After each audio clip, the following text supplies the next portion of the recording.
அந்த சைடுல இருந்து வந்தேங்க சார் ரோட்ல. யாரா போனீங்க? நானு என் ஹஸ்பண்ட் என் குழந்தை. எங்க போயிட்டு வந்தீங்க? வெளியில போயிட்டு வந்தாங்க சார். சுடிதார் எல்லாம் தைக்க கொடுக்க இருந்துச்சு.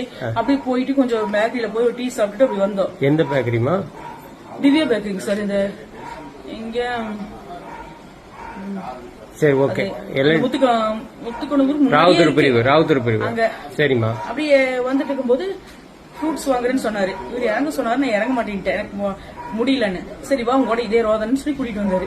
இப்படியே பண்ணாதேன்னு நான் சொன்னேன். உங்க வீட்டுக்கு மட்டும் நீ தாங்குற, இப்படியே பண்றேன், இன்னும் ஒரு ஹோட்டல் கூட்டிட்டு போறேன், சினிமா கூட்டிட்டு போய் ஒரு சாதாரண மேட்டர் தான். நாங்க வந்துட்டு இருந்தோம். இப்ப அவர் சொன்னோன்னா அப்படியா இப்படியே பேசிட்டு எங்கேயும் என்னை கூட்டிட்டு வராது, சந்தோஷம் வச்சுக்காதுன்னு சொல்லி நான் கீழே அங்க பார்த்தேன். அதுக்குள்ள பையனும் அவர் என்ன பண்ணாரு, கீழே இறங்கி நீ உங்க வீட்டுக்கு போனேன்னா பெரிய இஷ்யூ ஆயிடும், நீ வான்னு கூப்பிட்டாரு. நான் வரல, நான் கிளம்பி போறேன்னு. அப்புறம் காருக்குள்ள புடிச்சு நீ முதல்ல வா உள்ள, நீ என்ன பிரச்சனை பண்ணாத, வீட்டுக்குள்ள போய் பேசிக்கலாம் அப்படின்னு சொன்னாரு. நாங்க அவர் ஒரு அடி அடிச்சாரு. நான் திருப்பி உன்னை வச்சேன், நான் வாங்கணுமா உங்ககிட்ட அப்படின்னு. அப்புறம் அதனால பையன் இது ஏன் இப்படி மான மரியாதையெல்லாம் வாங்குறீங்க, முதல்ல எடுங்க கார் எடுங்க இதுதான் நடந்துச்சுங்க சார். அப்புறம் நாங்க வந்துட்டோம் பேசாம, அவ்வளவுதான். சரிம்மா.